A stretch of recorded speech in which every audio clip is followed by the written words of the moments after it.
putting myself out there and being uncomfortable early on was something that, like, my mom still doesn't believe me that I speak and I talk and I like stand up in front of like 900 people because she remembers how I was shy.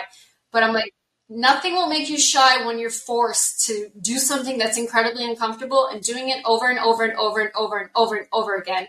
And on the 30th time, you're like, okay, I can do this forever. And it just, people don't do that uncomfortable thing until later on. So there's so many young people in my office that I see, and they're like, no, I'm not going to talk. I'm like, if you're not going to talk now, you're never going to develop that habit of not being scared of doing something. And in order to be successful, you must be uncomfortable. There's not a single day that I'm not uncomfortable daily. So my biggest advice is do something very uncomfortable and do it a lot.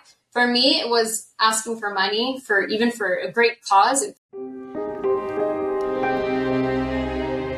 Hi everyone, my name is Shivi Munengi, and I'm here today with Nicole Cunningham, who's a global partner of H&Co LLP, a global CPA and consulting firm specialized specifically in providing international tax and advisory services to multinational firms and international investors. Firstly, I'd just like to thank you, Nicole, for volunteering your time and support for CareerRoad and our mission today to provide young adults worldwide with free career advice. In essence, my goal today in this interview is to learn more about your career, the road you took to get there, and just to get some general helpful tips for young adults like me that are looking to learn more about more careers and different people that were be successful in those paths. So in preparation, I was able to look through your website and your LinkedIn, and you definitely have a lot of great different experiences. So I'd love to start off with, how do you define your career so far? Okay. Well, thank you very much for having me. Excited to be here. So I have an interesting background and path to how I got here. What I learned early on in life is that I was pretty savvy and had a good knack for manipulation, which they say it's a bad word. I don't think so. I was pretty good at getting my way. And it was something that I needed to learn to do because I wasn't necessarily the best student. I had ADHD. I couldn't understand my handwriting. So I developed a hack to how to survive and how to succeed despite not having the typical resources and skills that other peers of mine seem to have. So I wiggled my way through life and landed at this company that, by chance and timing, which plays a huge role in everything, timing, luck, opportunity, they were seeking a role that they had not yet defined. It was the first time in a CPA firm that there would be a role of my type, which initially was client relations. That's just another word for sales and business development. We don't ever like to say I'm in sales because somebody expects you're going to try to sell to them. So I've always been, hi, I'm Nicole Cunningham, the Director of Client Relations. That was my title at the time. And we evolved the role to be more of from client relations to business development to today I'm the Chief Revenue Officer.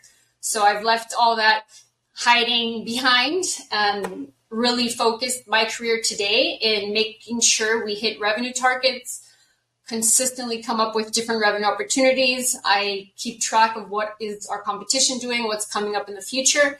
But everything I do is based on revenue, which is another fancy way of just calling it sales, business development, marketing, and client relations. But the relationship management, being able to know the right things to say, really get to know people, get them to trust you, and make sure you're truly trying to help people is how my career evolved from Director of Client Relations to the Chief Revenue Officer. That's a fancy title for somebody that knows or that needs to survive by really mastering relationships and trying to get win-win situations out of every single opportunity you face. Right.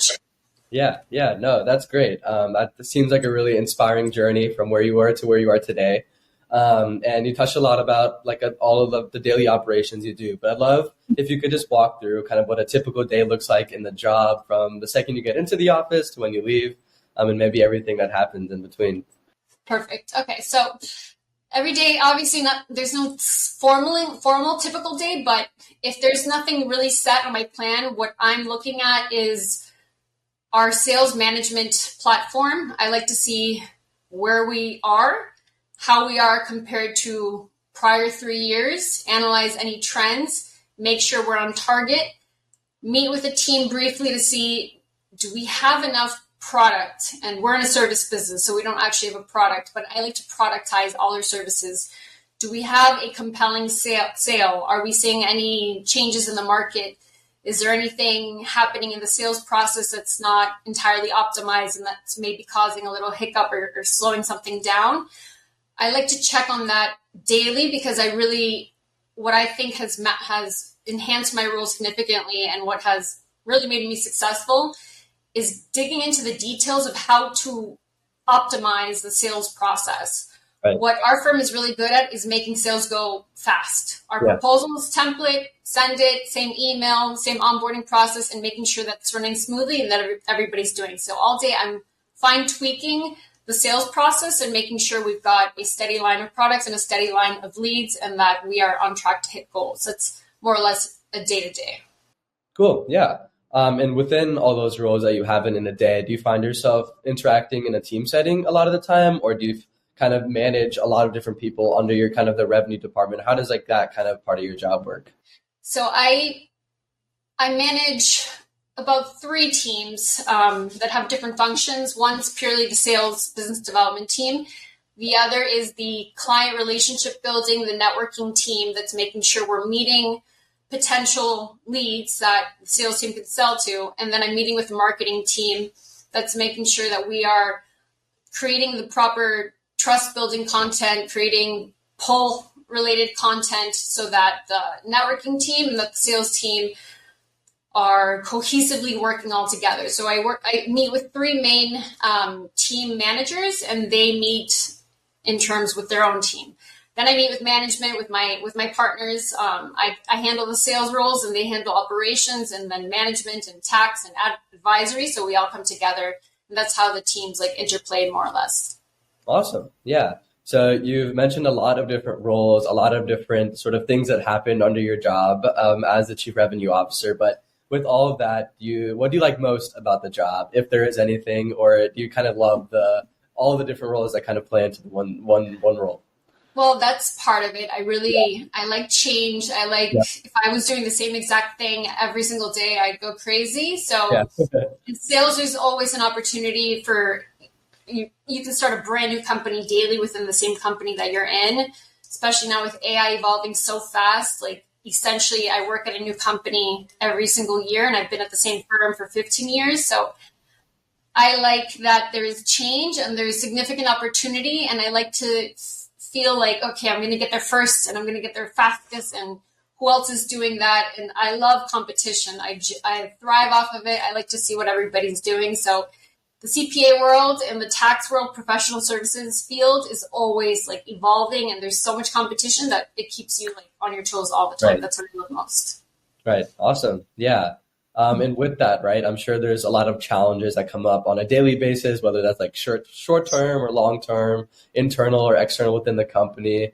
What is kind of the biggest challenge that undercurs at H&Co or within your role specifically, and how does like the culture there, or how do you kind of deal with those sort of challenges that come up, I'm sure?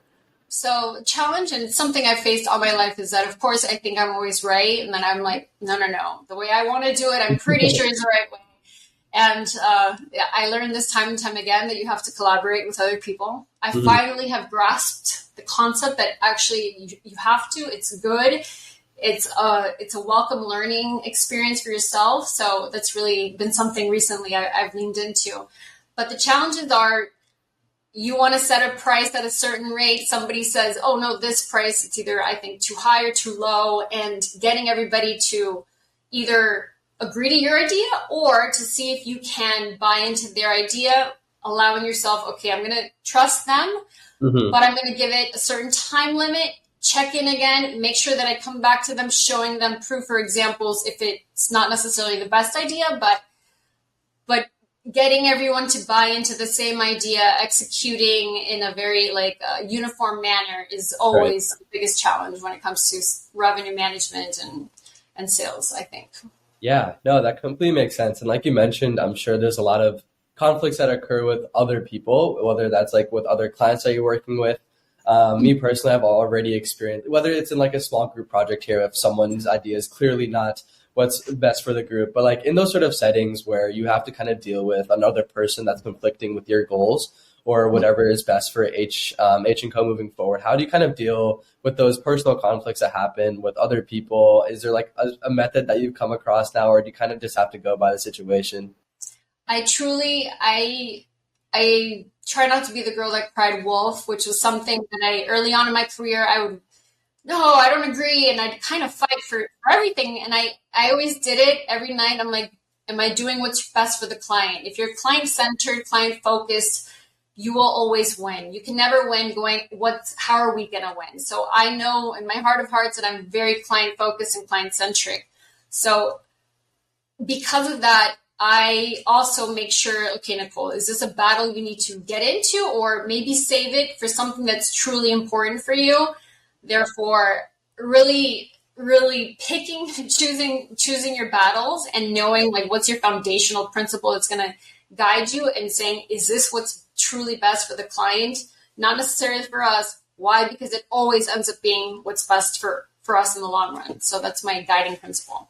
Okay. Yeah, no, that definitely makes sense. I think those interpersonal conflicts are definitely one of the hardest ones that almost any career has to kind of deal with. So I appreciate that advice. And you mentioned there's been like a change within like the CPA world. Obviously, I'm sure the industry has been changing, especially with AI and everything coming up recently.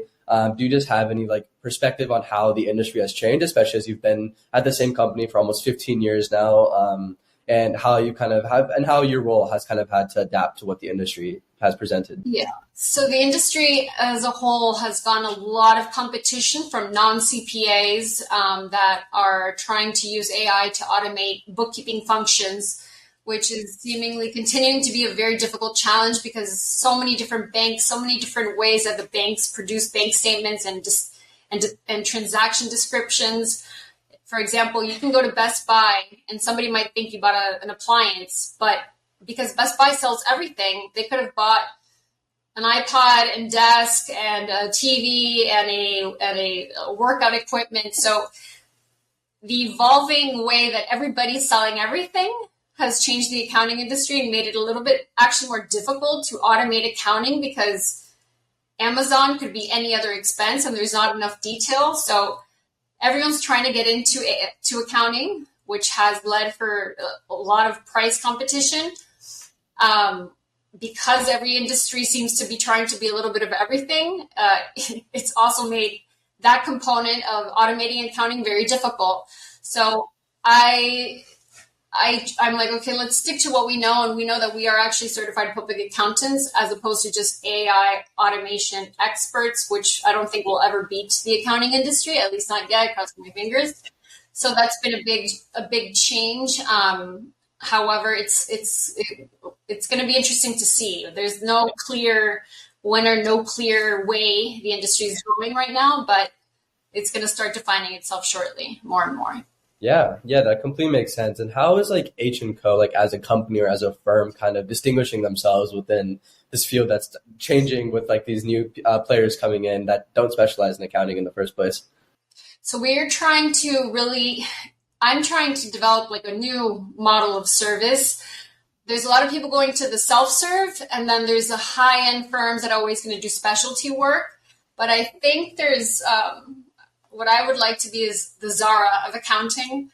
I don't think there's like that right fit that has a good level of human touch, human connection, but using automation to remove the minutia tasks that sometimes people, and I see it in my office, like they want to do the bookkeeping. You feel productive, you feel valuable doing that, but you don't necessarily have to because that can be really quickly done with AI, especially for real estate accounting or different types of industries that are pretty simple. So trying to make sure that define a new model of service in which we're mixing the best of both worlds, but not truly going the automated route because I don't think that's going to win in the long term. At least it will, but we want to go towards that higher end client that does like the human aspect of it, but doesn't necessarily want to only talk to a human and have somebody manually doing things. So kind of a Goldilocks is what I'm trying to steer us into. We'll see. It's hard to blend both, but that's my goal to get us to be a Zara type of firm. No, that's really interesting. That concept of kind of merging both of those worlds, and I hope it all works out. That's really fascinating. The last question I kind of had, just specific to your job and like the operations, how when did you kind of know that this is the career / company that you wanted to be with, and maybe even like any specific moments? I know you touched on this a little bit, but like that kind of aha moment that you had in your life where it's like, this is kind of where I want to be and where I want to surround myself with. So growing up, for some reason, I had in my head that I wanted to be an international businesswoman. I don't even know what that meant, but then I live in Miami, which is a great place to be if you want to be in the international world. I never in my life imagined I'd be in a CPA tax firm. Zero. I didn't even know what a CPA was when I graduated. So when I started here and I was 23, and to me, I was like, it's a job. And my mom says I need a job. I'll just go get a job. And then thankfully my boss like trusted me, or he saw something in me that he gave me some responsibility. And it wasn't until I got good at it, which I see a lot of people, they're like, oh, this is boring. This sucks. I'm getting out. Oh, this is boring. This sucks. I'm going over here. I was here 3-4 years. And then I'm like, wait a minute, I'm kind of good at this. Like I've built up confidence. I know enough. People trust me. And once I felt like I'm good at it and I had some respect, I was like, oh, that's it. It's over from here on out. I didn't necessarily think like I'm in this firm specifically, but then with more like confidence comes just an incredible acceleration that in your memento that you're like, I love this because I'm good at it. People need to stay somewhere enough to get good at it or to like be that person that knows, but nobody gives it enough time. So I had time on my side because I didn't really know exactly what I wanted to do, that I was able to just stay here enough time to casually learn that I was pretty good at sales and business development, whether I'm selling like medical service, like medical supplies or whatever it is. But then I was like, I know that accounting and tax are forever, death and taxes. So if I'm good at sales, I like professional services, and this is forever. For sure, this is where I want to stay because it's safe. It's going to be around forever. I'm good at it. I have autonomy. It's competitive. So about like 5 years into working here, I knew like, okay, I'll probably stay within this industry, stay within this role. And then my boss gave me a partnership offer. And I was like, okay, I'll just commit and really bunker down and just make this as great as I can make it. Yeah, that's great. It seems like you were able to merge a lot of your interests and a lot of those characteristics about you that you knew about into one sort of role. So I'm really glad that you were able to kind of find that at H&Co. Now, just to pivot just a little bit into kind of more into your career trajectory and how you ended up into that role you are today. If we kind of can go back to your high school or college years, we can even start with kind of where you went to college and how that kind of shaped into your career interests. But overall, that road you took from that time, maybe like 20-ish years ago, into where you got today. Okay, so I graduated from high school in Miami. That was Lourdes Academy, an all-girl Catholic school. Pretty strict, pretty boring, I was like, I'm not a good student. I'm just going to try to survive. I went to Florida State University, the very elite Florida State, which my friends were going. And to me at that time, because I didn't have that academic, like the skills now in life, I could I went to Harvard for a week actually. And I was like, wow, had I gone back in time and like really like learned how to learn, I would have just like gone somewhere else. But I went to FSU, which was an incredible social experiment. And I learned a lot of social skills, which whenever I'm hiring people, if you can't talk, if you can't like, just pardon my language, shoot the shit a little bit with people, like it's not gonna happen in sales. There's a lot of other skills, but the human interaction, that piece I know is never going to be taken by AI. And that's something that at Florida State, I really, as silly as it sounds, you have to gain the skills and the knowledge wherever you are and see what everything is a learning opportunity. So in FSU, I did study international business, and I went to study abroad in Florence. I did a study abroad in Paris, and I was like, I want to do something in the international realm. I graduate there. I didn't do an internship, so I had very, very low prospects, but I knew, okay, if I just get my foot inside of a company, even as a receptionist, I can make my way through there. I went through a few companies that I like a fish distributor. I was like, I don't know that I want to be the best here, but then about like 2 months later, the staffing agency, because it was an office team that basically puts you somewhere that needs like a role. So I came in as a temp, and they saw my resume. They weren't too interested in that. It was more of a conversation, and that's where I was like, okay, if it's conversation based, I can go for it.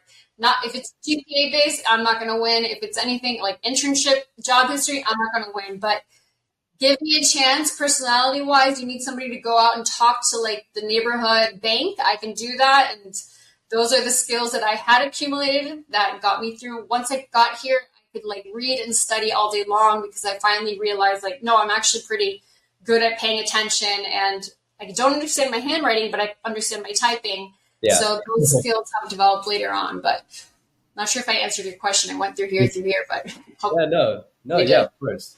I think it's really interesting. I think that's kind of story that appeals to a lot of college students, especially how you mentioned like learning how to learn. I think that's something a lot of college students, me too, that's something that I'm struggling with. But I think it's an important thing to realize. And I'm glad that you kind of had those experiences to lead you to where you are today.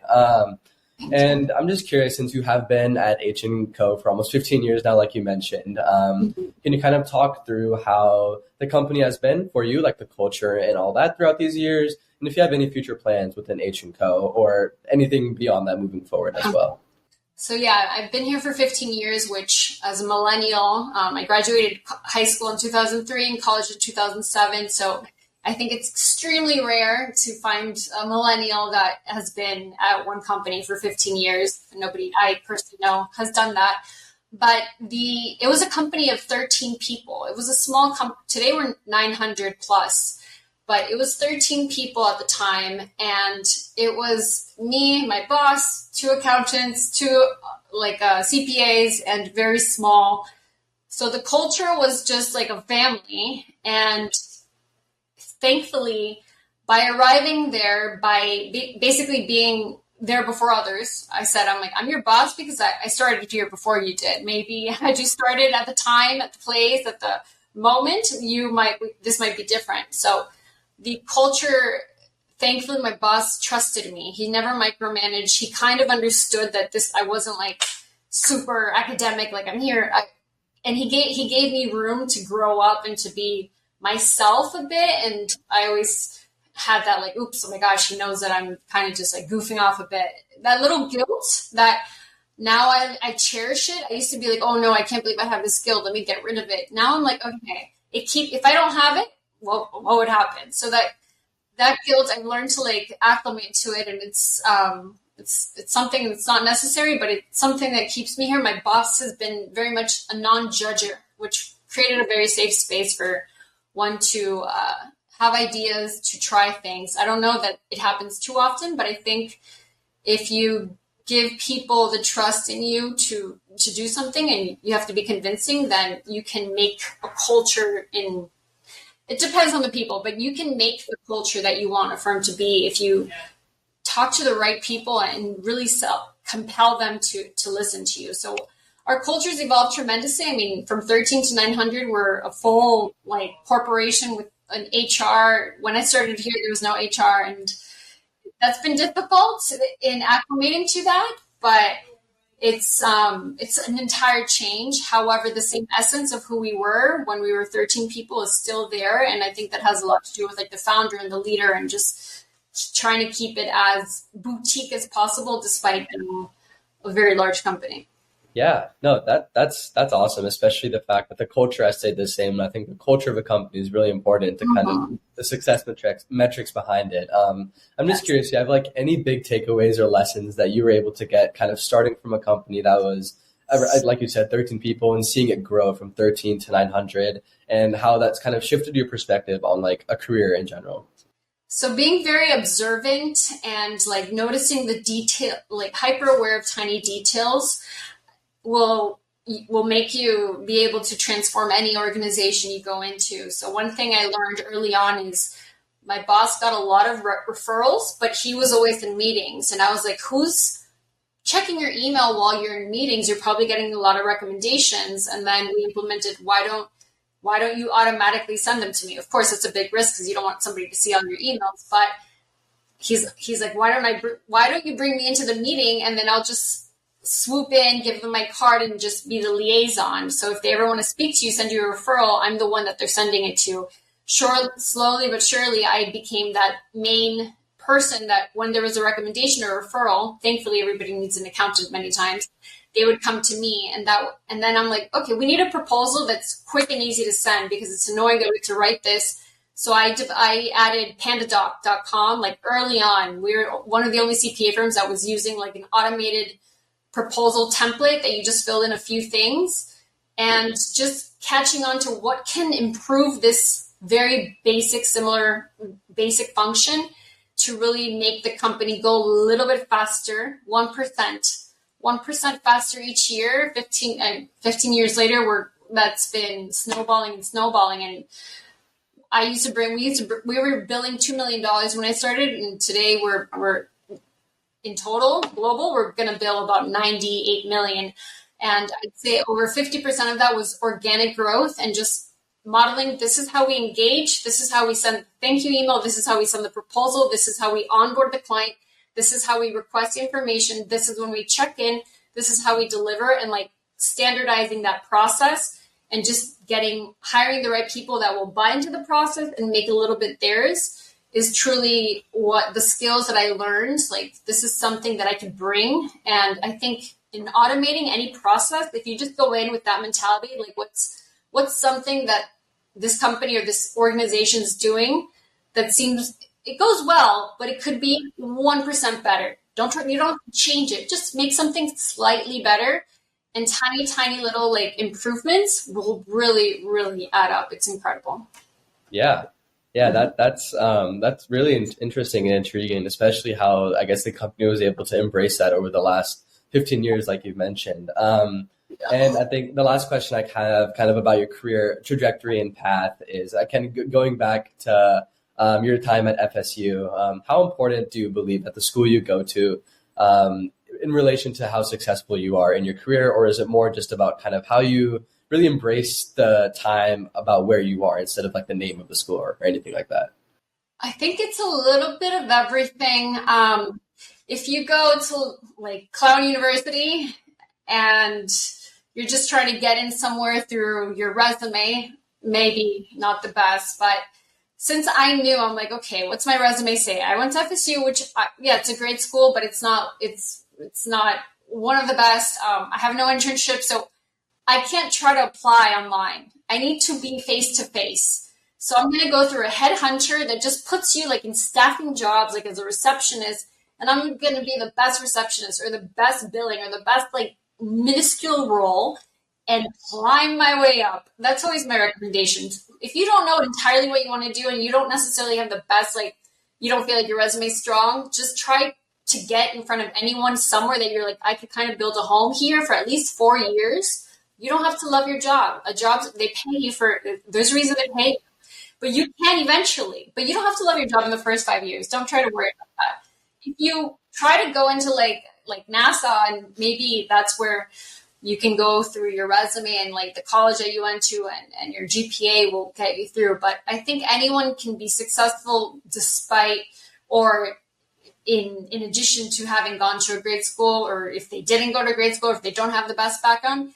But then you have to balance it out with something else. So it can't be no personality, no like people skills, and then no resume to support you. You can, but then you're going to be have to be really good. And unfortunately, if you don't have the talking aspect, you can't really even, you're going to get overlooked. So building up that capacity to, I'd be like, look what I did. And people are saying, no, don't play it down. I don't, no. I don't say it all the time because then that gets annoying, but there's a balance to making sure it's known what you've done to improve something. And especially for those that don't have the background or the resume to get them there. If you have the other, if you have a great school and great GPA and great like internship, then sometimes the expectations are high.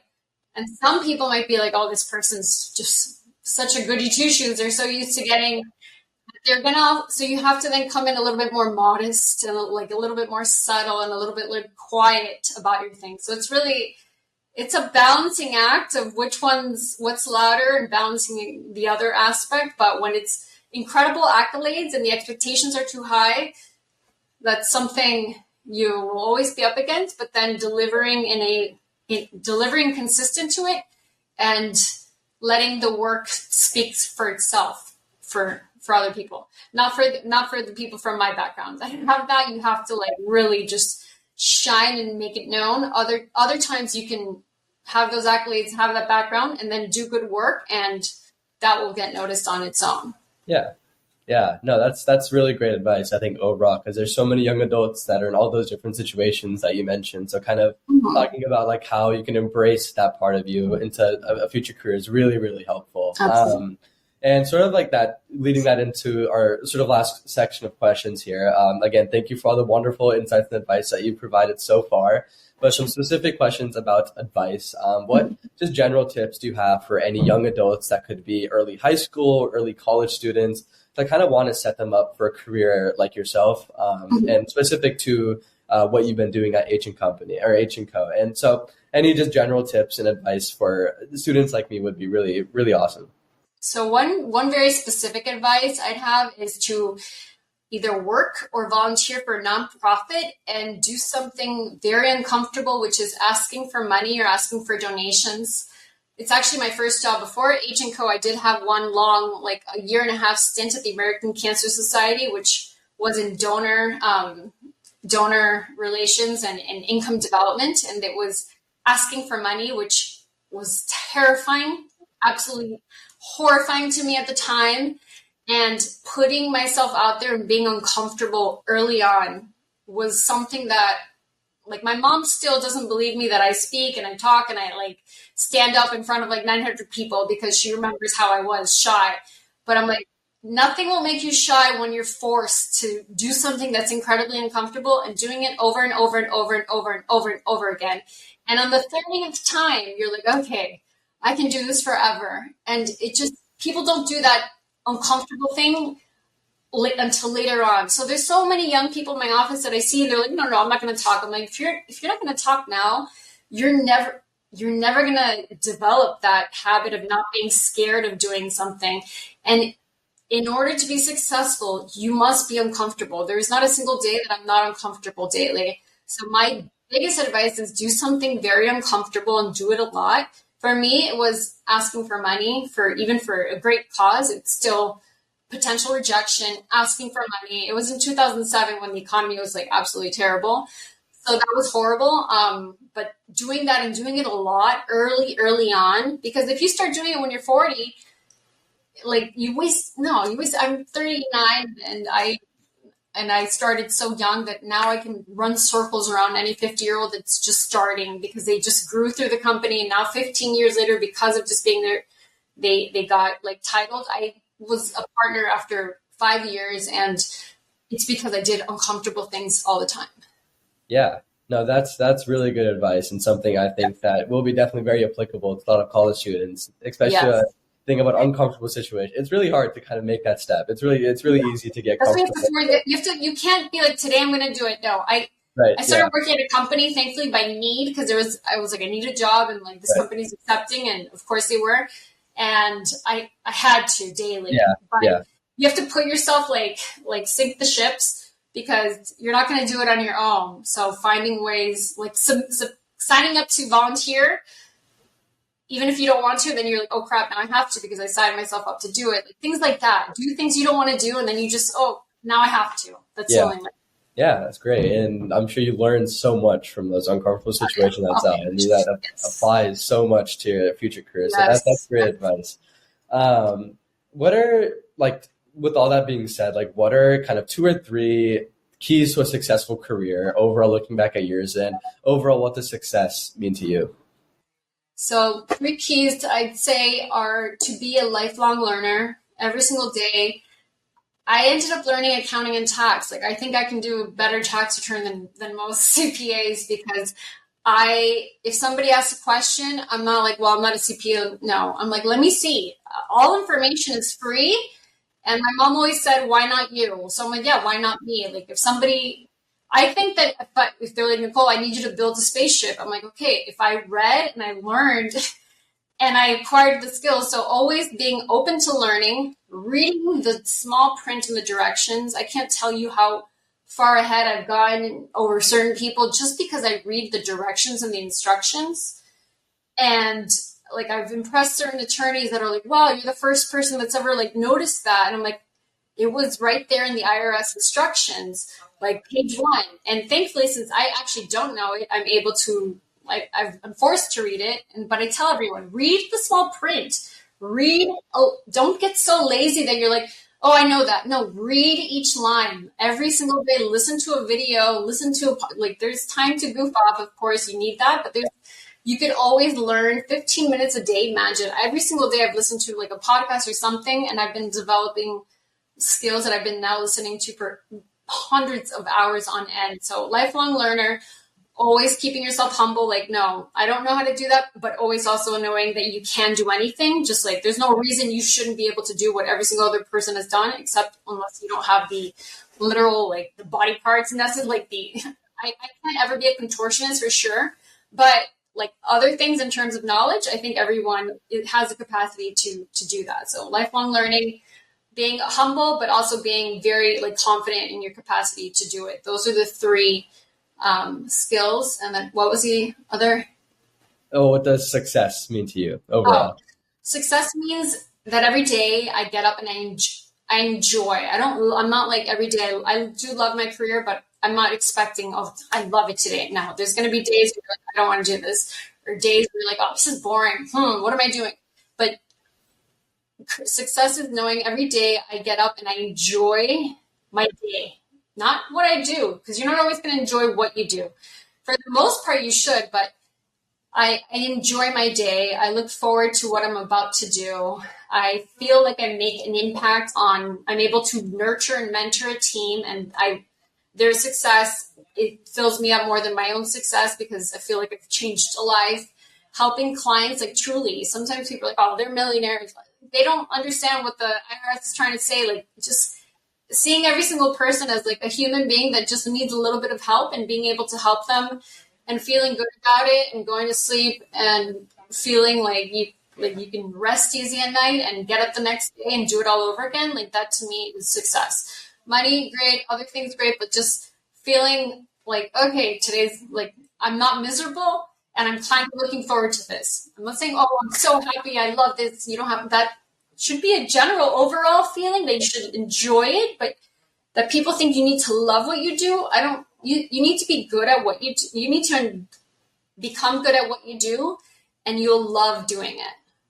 That's to me is like the key to success. I love that I feel good about what I do daily, and that I'm good at it. I love that I feel like I'm good at it. That to me is successful. If I felt like every day, oh, I suck at this, or there's a time, there's always a period, but 10 years into your career, you should feel like, okay, I'm good at this. Not the best, not that there's nothing else to learn, but I feel good at this, and therefore I feel good about the day today. Right. Yeah. No, I think that's great. That definition of success, definitely, that I think will be really good to hear from a lot of young college kids worldwide, because I think especially as a college student, a lot is being thrown at you, and it's hard to like really figure out what you want to do and how to be really good at it, like you mentioned. So I think that's really, really helpful. I appreciate it. And then, so the last question I had, just overall, just to end this, sort of a fun question, in my opinion, just outside of like a professional setting, where do you think you'll be living? Who do you see yourself surrounded with? Like, just outside of that role. Where do you think you'll be living? Who do you see yourself surrounded with? Like, just outside of that role.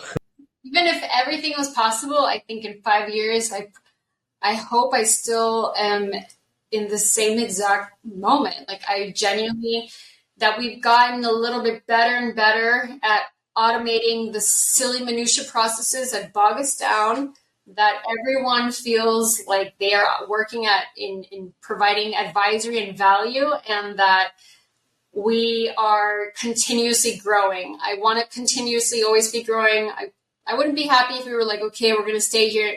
Some people are. I like to be in a firm, and my company, thankfully, we want to continue growing to be as big as we can be. So I hopefully am in the same firm, but just 50% larger than we are today, and surrounded by the same people that I have in my life, plus a few more. I'd like a lot more, some more people I can bring new skills or new interests to my life, because I think the world's going to change a lot in 5 years. So I don't know what it's going to be, but whatever it is, I want some of that. If it's AI, if it's a new way, I don't even know. I can't even fathom what the world's going to look like. It's like kind of scary, but exciting. But that I have a lot of whatever's been new around me, and that I'm getting my feet wet and starting a brand new learning journey, and whatever it is, whatever that is, happens to be. Yeah. But No, that's great. I think more or less the same spot. Yeah, exactly. I think always sticking to your values of being a true learner is great, especially moving forward. Yes. Well, thank you again. Thank you so much for your time today and being a support to CareerRoad and our mission moving forward. I learned so much from this conversation. I'm sure there's going to be a lot of young adults and college students worldwide that'll look at this and be really inspired. So thank you so much, Nicole. This was great.